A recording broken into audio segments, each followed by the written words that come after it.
عليكم ورحمة الله وبركاته، ازيكم عاملين ايه؟ يا رب يكون كلكم بخير وصحة وسلامة. النهاردة راح نعمله كيكة السفندي بطريقة جميلة جدا وسهلة وبسيطة. راح تعجبك لو كملت الفيديو للآخر. ما شاء الله بجد، من الكيكات الجميلة كيكة السفندي.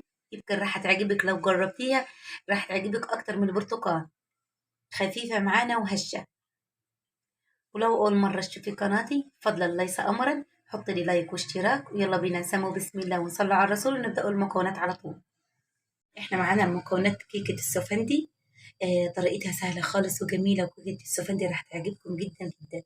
احنا معانا 5 حبايات من السفندي زي ما انتم شايفين كده، ومعايا هنا خل، ومعايا نص كوباية زيت، ومعايا كوباية سكر، هنا 3 بيضات، معايا كيس فانيليا، معايا محسن كيك، ومعايا هنا 2.25 كوباية من الدقيق. زي ما انتم شايفين كده انا نخلاه حلو الدقيق ما شاء الله. طبعا احنا رح نبدأه اول حاجة زي ما انتم شايفين كده نقشره السفندي.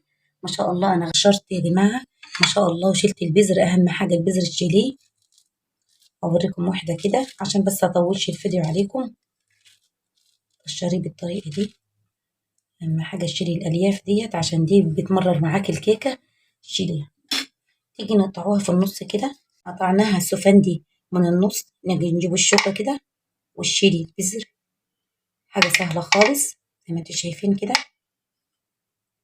البذر لازم تشيليه عشان بيمرر الكيكة وبيمرر الحاجة معاكي كده. زي ما انتم شايفين كده سهل خالص ما شاء الله.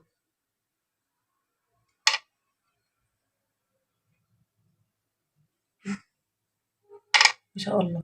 طبعا احنا راح ناخده واحدة كاملة زي ما انتم شايفين كده، دي واحدة نروح شايلين. لك يا جماعة بعد ما قشرنا السفندي وشلنا منه البذر ما شاء الله. دي قشرة سفندي واحدة بس زي ما انتم شايفين تحت الحنفية، ونضفتها من الألياف ما شاء الله، بقت ما فيهاش أي حاجة. طبعا أنا زي ما انتم شايفين كده ما شاء الله أنا راح أخده وفي الخلاط واضربه كده.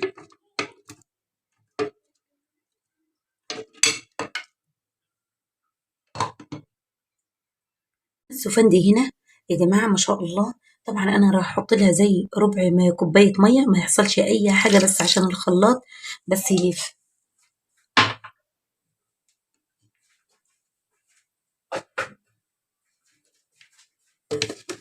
ضربنا الخليط بتاعنا عصير السفندي زي ما انتم شايفين كده ما شاء الله. طبعا انا حاطه طبق وراح اصفيه. من يصفى يبقى احسن عشان لو في الياف ولا في حاجه تقيله ممكن تطلع، عشان تبقى معاك الكيكه خفيفه وهشه. وخلاص على كده احنا طبعا نحضره الكيكه بتاعتنا بعد ما جهزنا العصير السفندي زي ما انتم شايفين كده ما شاء الله عليه. قوامه جميل جدا جدا، تخين معانا ولونه جميل ما شاء الله.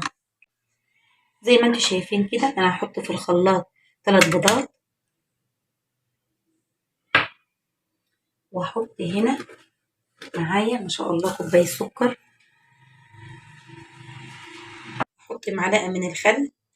زي ما انتم شايفين الخل اهم حاجه بيخليها معاكي فاتحه كده وجميله. واحط نص كوبايه الزيت، اي نوع زيت عنديكي.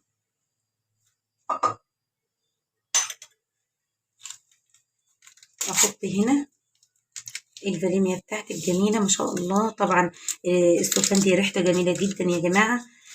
يعني الفانيليا كيس فانيليا حلو ليها. اضرب الخليط بتاعي كله باذن الله كده. ما ضربت الخليط البيض والزيت والسكر والفانيليا ومعلقه الخل، احط هنا كوبايه السفندي زي ما انتم شايفين كده ما شاء الله. دي كوبايه ونص يا جماعه،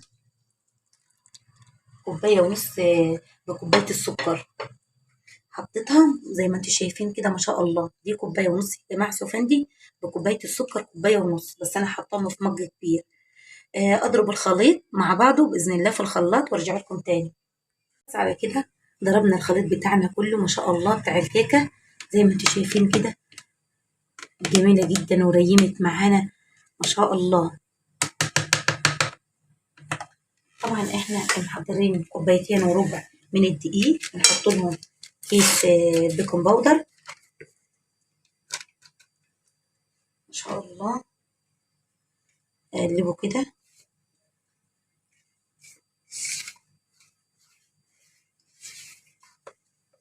كله يختلط مع بعض. هنا كيس البيكنج باودر في الدقيق. هنحط الخليط بتاعنا ما شاء الله. تحطي كده وتقلبي ما شاء الله. بسم الله الرحمن الرحيم. زي ما انتوا شايفين كده.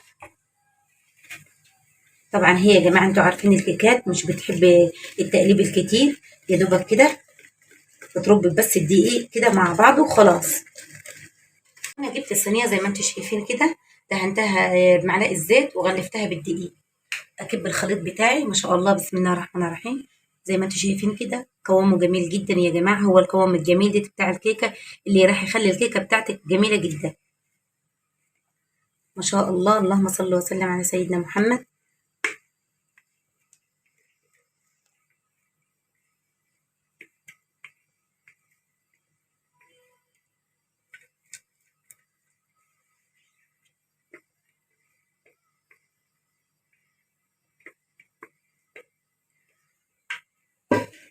زي ما انتوا شايفين كده اخدها على طول على كده على البوتاجاز واحطها في الرف الوسطاني. خلاص على كده يا جماعه خلصنا الكيكه بتاعتنا. حمرت. ما فتحتش الفرن عليها ولا طلعتها لغايه ما بردت خالص خالص في الفرن، فرن البوتاجاز. وبعد كده طلعتها. وزي ما انتم شايفين كده ما شاء الله عليها ريحتها جميله جدا جدا. انا طبعا اقطعها قدامكم طريه معايا. ما شاء الله ريحتها جميله جدا. كيكه السفندي وصفرة معانا. معانا هشه يا جماعه ما شاء الله عليها. زي ما انتم شايفين كده جميلة. كده خلصنا كيكة السفندي. جميلة جدا وسهلة وبسيطة.